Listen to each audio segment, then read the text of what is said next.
Hello दोस्तों, शाम के 4:30 बज रहे हैं और मैं जा रहा हूँ यहाँ से BLW प्लेग्राउंड की ओर, जहाँ पे दशहरा का मेले का आयोजन। इसी रोड के जस्ट सीधे में BLW प्लेग्राउंड का मेन गेट है। मैं आपको जूम करके दिखा रहा हूँ, यहीं पर हमें जाना है। दोस्तों फाइनली हम मेन गेट के पास आ चुके हैं, सामने आप देख सकते हैं। और यहाँ पे लेफ़्ट साइड में फायर ब्रिगेड की गाड़ी भी रखी गई है, जो कि किसी भी प्रकार की इमरजेंसी होगी उसमें इसका उपयोग किया जाएगा।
अयोध्यावासी क्या कहते हैं?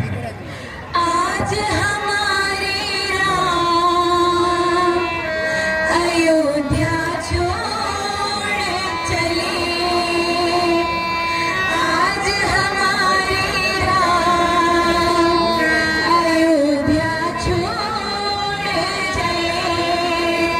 हमें छोड़ चले, मुख मोड़ चले।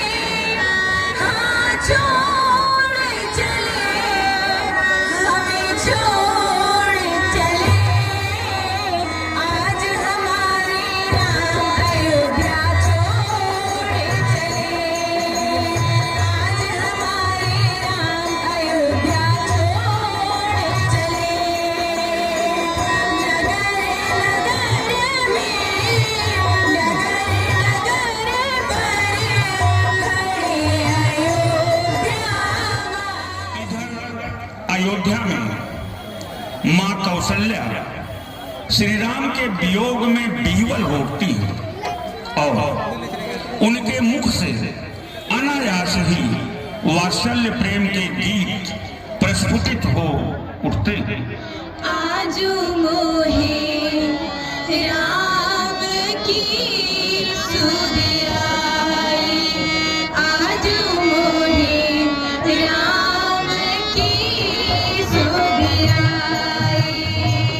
रेम जीव मेघा बरसे, पवन बहे पुरवाई। कवन बीछि करु बीजत होई। राम लखन दुनो भाई। पुर पहुँचे जाई। उतरे राम देव सरि देखी। कीन दंडवत हरसु विसेखी। देवसरी गंगा को देखकर सभी लोग रथ से उतर पड़ते हैं और गंगा को प्रणाम करते हैं। रात्रि विश्राम के पश्चात राम मंत्री सुमंत को आदर सहित अयोध्या वापस भेजते हुए कहते हैं, पितु पद गही कही कोटि नति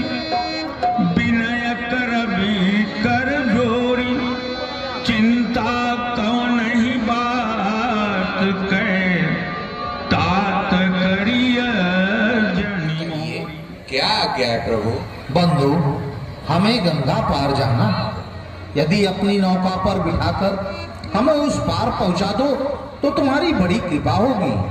प्रभु, नाव तो मैं अवश्य ही लाऊंगा और आपको गंगा पार भी उतारूंगा। धोआ के चढ़ी नैया रघुरैया रैया चरण धोआ के चरण धोआ के चढ़ी नैया रघुरैया रैया चरण धोआ के करेंगे पार गंगा मैया धीरे बहो। मोरे राघव जी उतरेंगे पार गंगा मैया धीरे बहो।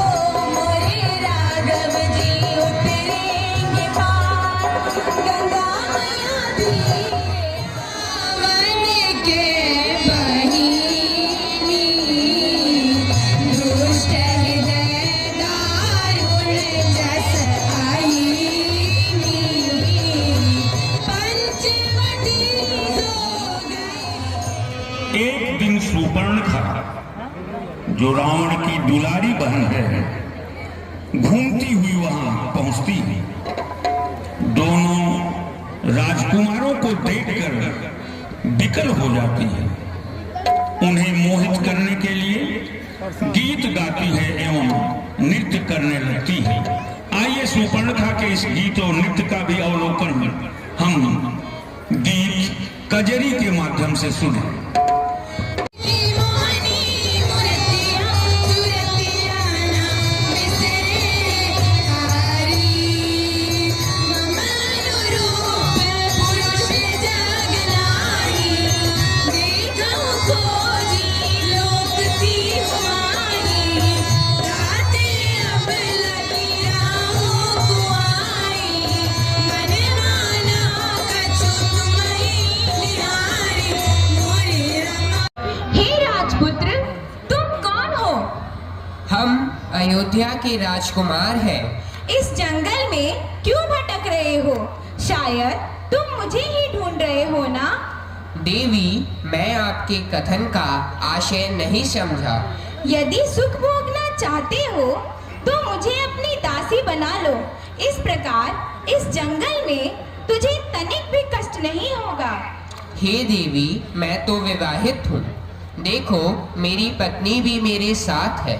हाँ, यदि चाहो तो मेरे अनुज का वरण कर लो। सुपर्णखा लक्ष्मण के पास जाकर कहती है, एक पति, जरा मेरी ओर तो देखो। कौन? तुम कौन हो? यहाँ क्यों आई हो? मैं आपसे विवाह करने आई हूँ। तुम्हारी मति मारी गई है क्या? ना ना कुंवर जी, ऐसी बातें नहीं करते। चल हट, नहीं तो अभी एक बार से तुझे ठिकाने लगा दूंगा। सुपर्णखा क्रोधित होकर तूने मेरा अपमान किया, अब नहीं छोड़ूंगी। इस वन में तुम सब चैन से नहीं रह यह पाओगे। कहती हुई सुपर्णखा सीता की ओर झपटती है। इस पर लक्ष्मण प्रभु राम का संकेत पाकर उसकी नाक और कान काट देते हैं। लक्ष्मण अति लाघव सो नाक कान बिनु कीनी ताके कर रामन कह मनव चुनौती दीन। तो दुख है कि वे दोनों उन तपस्वियों द्वारा मार दिए गए। अच्छा, तुम जाओ, मैं इसका बदला लेकर ही रहूंगा। सूपनखई समुझाई करी बल बोले से बहु भांति गयउ भवन अति सोच बस नींद पड़े नहीं रात में चले जाते हैं। उसी समय अकेले में कृपा और सुख के सागर प्रभु श्री राम हंसकर जानकी जी से कहते हैं, हे प्रिय, मैं अब कुछ मनोहर नर लीलाएं करते हुए असुरों का नाश करना चाहता हूँ। इसलिए जब तक मैं निशाचरों का विनाश करूँ तब तक आप अग्नि में निवास करें। जैसी आपकी आज्ञा प्रभु। सीता भगवान श्री राम को प्रणाम कर तथा उनके कमलवत हृदय में धारण कर अग्नि में प्रवेश करती हैं।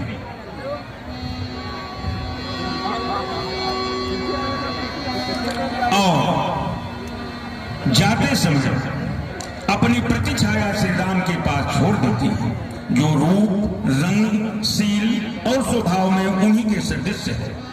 श्री राम की इस लीला को लक्ष्मण भी नहीं जान पाया। इधर रावण मारीच को स्वर्ण मृग के छद्मवेश में साथ लेकर सीता हरण के लिए चल पड़ता है। सीता राम से स्वर्ण मृग लाने के लिए आग्रह करती है। राम मृग के पीछे दौड़ते हैं। स्वर्ण मृग भागते भागते दूर जंगल में चला जाता है। अंततः राम मृग को बाण से मारते हैं और वह हा लक्ष्मण कहता हुआ धराशायी हो जाता है। सीता यह सुनकर बेचैन होती है और लक्ष्मण से जंगल में जाकर राम का पता लगाने के लिए कहती है। लक्ष्मण चिंतित हो उठते हैं। इस सुनसान की सेवा करे बन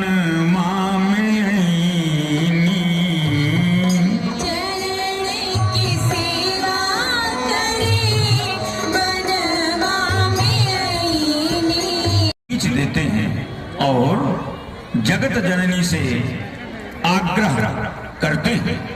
माँ, आपकी आज्ञा सिरोधार्य कर मैं भैया राम का पता लगाने के लिए जा रहा हूँ, लेकिन आपसे प्रार्थना है कि आप इस रेखा के बाहर पैर न रखना। लक्ष्मण के वहां से प्रस्थान करते ही रावण साधु वेश में सीता की कुटिया के सम्मुख आता है और भिक्षा देने के लिए गुहार लगाता है।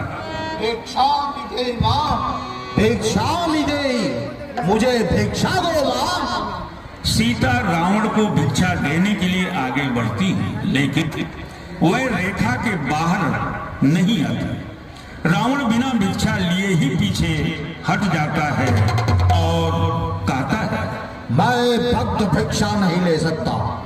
यदि भिक्षा देकर द्वार आए ब्राह्मण को निराश नहीं लौटाना है तो रेखा के बाहर आकर मेरी झोली भर दे माँ, अन्यथा मैं लौट जाऊंगा, बिना भिक्षा लिए ही चला जाऊंगा। सीता सोच में पड़ जाती है। एक और लक्ष्मण का रेखा के बाहर न जाने का अनुनय है और दूसरी ओर बिना भिक्षा लिए ब्राह्मण का भय है। वह चिंतित होती है। अंततः वो भिक्षा देने के लिए आगे बढ़कर रेखा पार करती थी।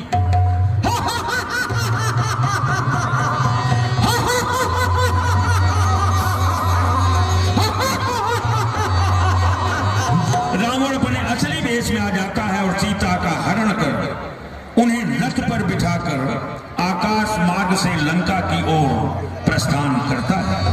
बीच मार्ग में गिद्धराज जटायु रावण को ललकारता है और जगत जननी को छोड़ देने का आग्रह करता है, किंतु रावण उसके आग्रह को ठुकरा देता है। अंततः दोनों में घनघोर युद्ध होता है। अंत में रावण अपनी कृपाण से गिद्धराज जटायु के परों को काट डालता है, जिससे जटायु श्री राम की लीलाओं का स्मरण कर पृथ्वी पर गिर पड़ता है। उधर लक्ष्मण को वन में सीता को अकेली छोड़कर आया देख राम चिंतित हो उठते हैं। वह लक्ष्मण को संबोधित कर कहते हैं, लक्ष्मण, तुम यहाँ सीता को अकेली छोड़कर तुम यहाँ कैसे चले आए? प्रभु, मैं माँ सीता की आज्ञा का उल्लंघन ना कर सका। इस सुनसान जंगल में वंचनों और दानवों के उत्पात के बीच अकेली सीता पता नहीं कैसी होगी। चलो शीघ्र पंचवटी चले। राम लक्ष्मण तेजी से पंचवटी की ओर चल पड़ते हैं। वहां आने पर कुटी खाली देख दोनों भाई अत्यंत चिंतित हो उठते हैं। वह सीता को वन वन ढूंढते हुए भटकते हैं। वृक्षों, लताओं, पक्षियों से सीता का पता पूछते हैं। उन्हें खून से लथपथ गिद्धराज जटायु दिखाई देते हैं, जो श्री राम के चरणों का ही स्मरण कर रहे हैं। श्री राम आगे बढ़कर गिद्धराज को अपनी गोद में उठा लेते हैं। कर सरोज सिर पर स्यु कृपा सिंधु रघुवीर, निरखी राम छवि धाम सुख विगत भई सब पीर। राम के कर कमलों का स्पर्श पाकर और उनके कमलवत मुख की शोभा देखकर जटायु की समस्त पीड़ाएं दूर हो जाती हैं। वह उठकर बैठ जाते हैं।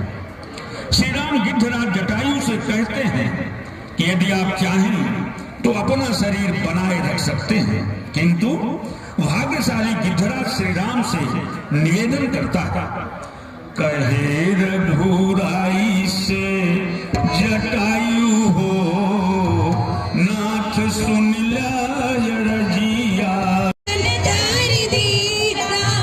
सुनहु राम भंज करी कवन तोरो बड़ाई हो, नाथ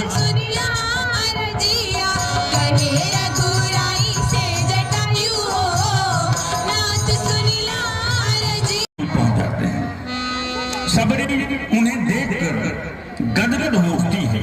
उसकी दशा का वर्णन आइए